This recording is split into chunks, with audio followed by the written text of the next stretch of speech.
Professor accuses me of cheating, but I prove him wrong. I'm actually a genius. Ha! Okay. OP.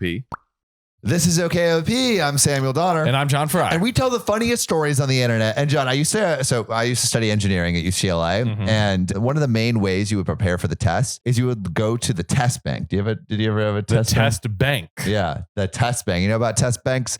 So basically it was either you had it for your fraternity or your club, or sometimes the school would have it. And every person that was part of that club that came before would give their old tests to the test bank. And to study, you would go look through all these old tests, right? Right.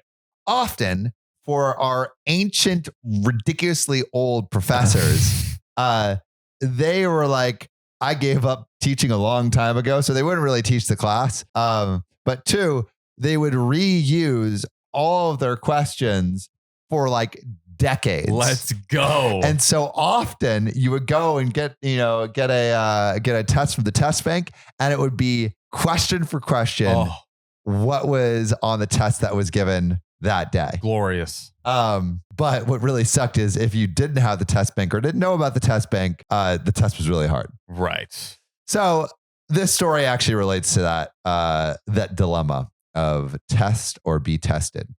One very quick quip.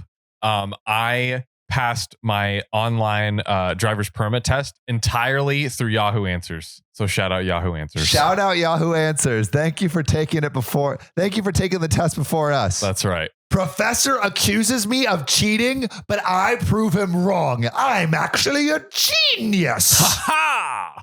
When I was in college, I took a class with this gem of a professor. On the first day of class, he asked, how many people thought they would get an A? This being an engineering school where a C actually was average, something like 5 students at the class of 60 raised their hands.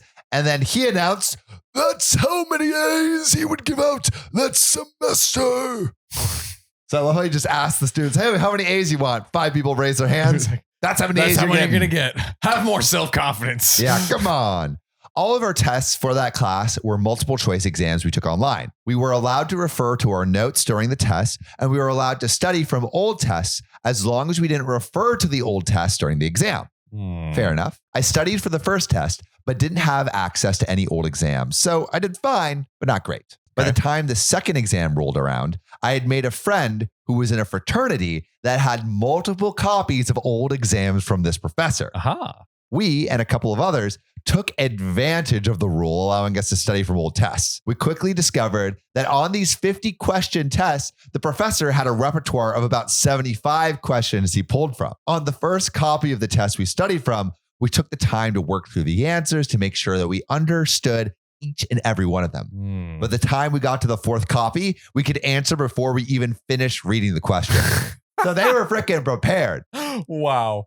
Exam time rolls around. Just as with previous years, he pulled the questions he asked in the exam from the same pile of questions. I think it took me about 12 minutes to answer everything correctly. It was supposed to be an hour test. Okay, you can't go that hard. They went that hard, John. Just do the 12 minutes and then just doodle for just wait. 18 minutes. He gave himself away. Oh, in hindsight, I probably should have let the clock run for a bit. We had an hour, but I went ahead and submitted it because I had other things to do. I checked in with the others I studied with the next day, and all of them had gotten 90% plus. Sweet. Definitely using that plan for test 3 and the final. The next day, we all received an email from the professor letting us know that we are being reported to the dean for an honor code violation. No. He claimed that he had never in all his years had anyone make better than an 80 on one of his tests before. So the fact that we made all over 90%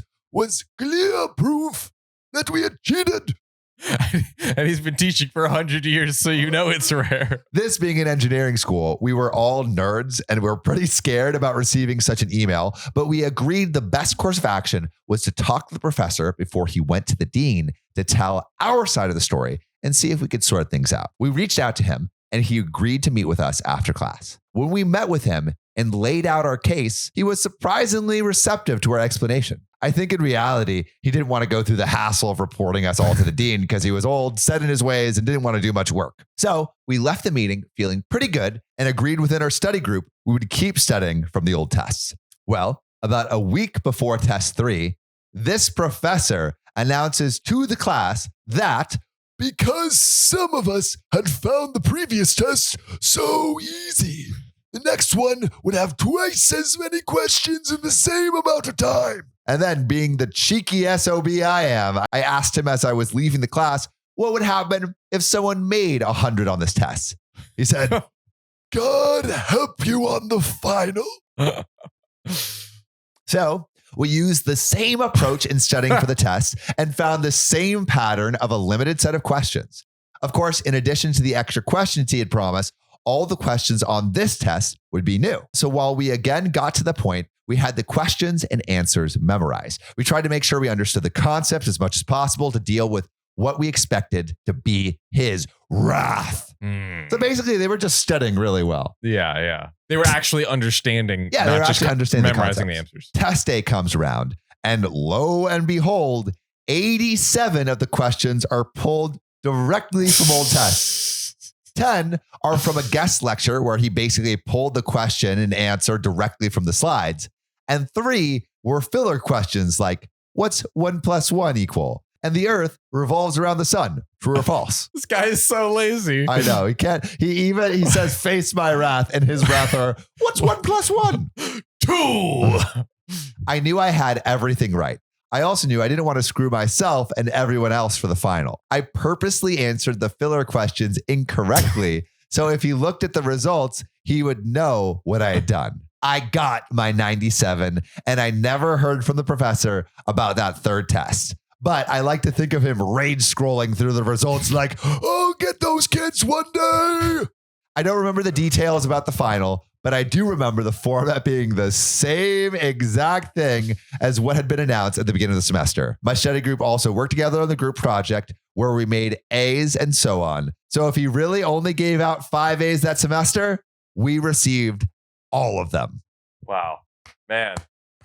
OP. Guys, great job. I'm a college dropout, so I appreciate cheating and stuff like that. OP just studied well. Like that's, he just did well. He just used the resources at his disposal and got around the system. It was kind of a combination deep study and cheating, I feel like. You know what I mean? Like, well, it wasn't cheating because the professor said they could study from old tests. They just couldn't. That is true, but they memorized lots of questions that, right? Well, you're like, study from this test, but don't memorize any answers. Well, yeah.